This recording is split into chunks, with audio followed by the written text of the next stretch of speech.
Assalamualaikum warahmatullahi wabarakatuh. Saya Irodisa Salsabila Putri Ahmadanti dari kelas 11 MIPA 2 nomor absen 8. Pada video kali ini saya akan menjelaskan materi tentang sistem koordinasi dan regulasi pada manusia. Pertama-tama saya akan menjelaskan dulu sistem syaraf. Sistem syaraf adalah sistem koordinasi yang bertugas mengendalikan seluruh aktivitas tubuh.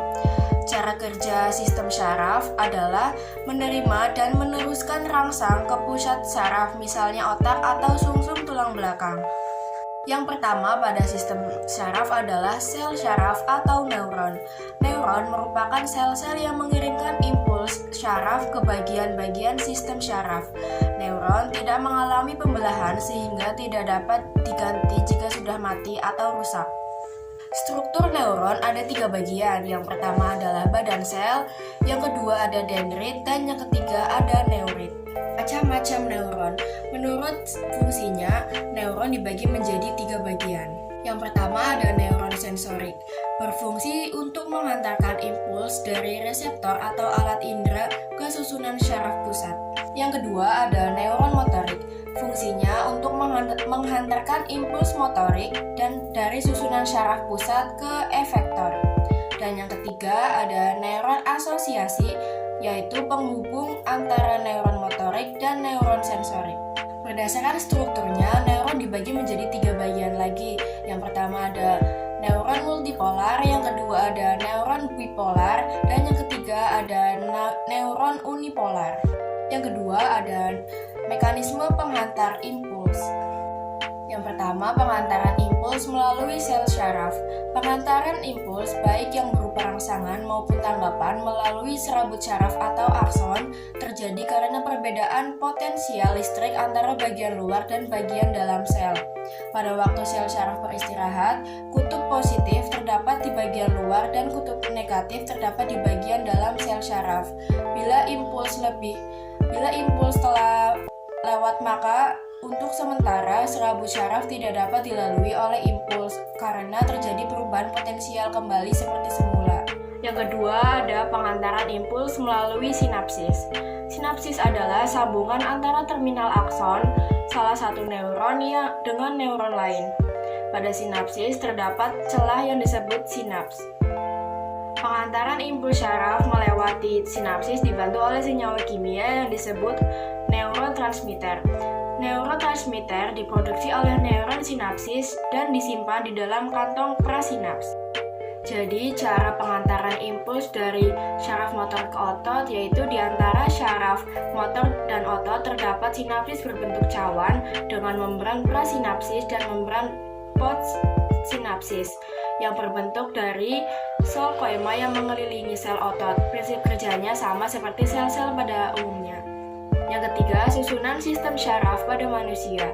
Pada sistem syaraf pada manusia terdapat 2 bagian, yaitu sistem syaraf sadar dan sistem syaraf tidak sadar. Pada sistem syaraf sadar terdapat sistem syaraf pusat dan sistem syaraf tepi.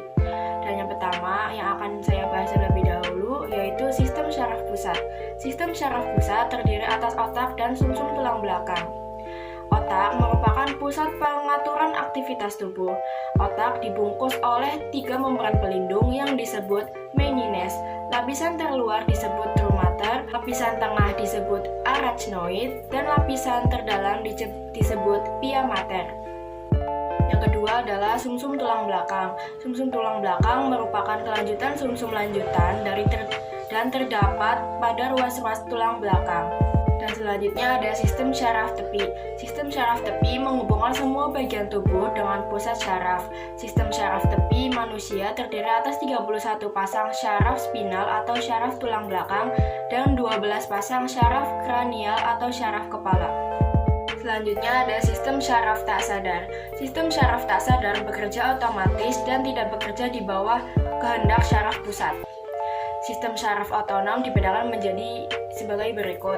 Yang pertama ada sistem syaraf simpatik dan yang kedua ada sistem syaraf parasimpatik.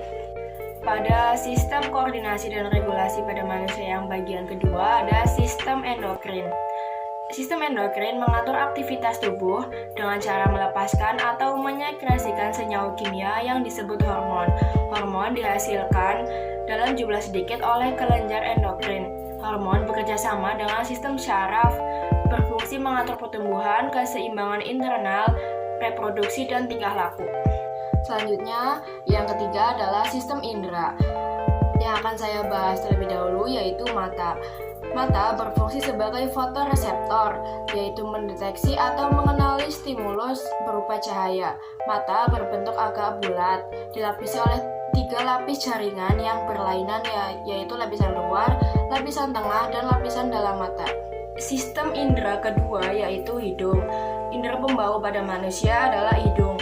Ujung-ujung syaraf pembau terletak di dalam rongga hidung bagian atas dan sangat peka terhadap rangsangan kimia berupa gas atau bau. Rangsangan berupa bau termasuk ke dalam hidung dan mengenai selaput lendir hingga menimbulkan rangsangan. Rangsangan ini diteruskan ke otak untuk diolah. Yang ketiga ada telinga. Telinga berfungsi sebagai alat pendengaran dan pengatur keseimbangan. Yang keempat pada sistem indera adalah lidah. Indera pengecap pada manusia adalah lidah. Sama seperti hidung, lidah juga memiliki reseptor yang peka terhadap zat kimia, namun dalam bentuk cair. Sel syaraf pada lidah terkumpul pada tonjolan-tonjolan pada permukaan lidah yang disebut papila. Sistem panca indera yang kelima atau yang terakhir adalah kulit. Rangsangan yang ditangkap oleh reseptor sensoris pada kulit akan mengalir melalui syaraf pusat hingga mencapai bagian korteks otak. Materi selanjutnya yaitu gangguan dan kelainan pada sistem koordinasi dan regulasi pada manusia.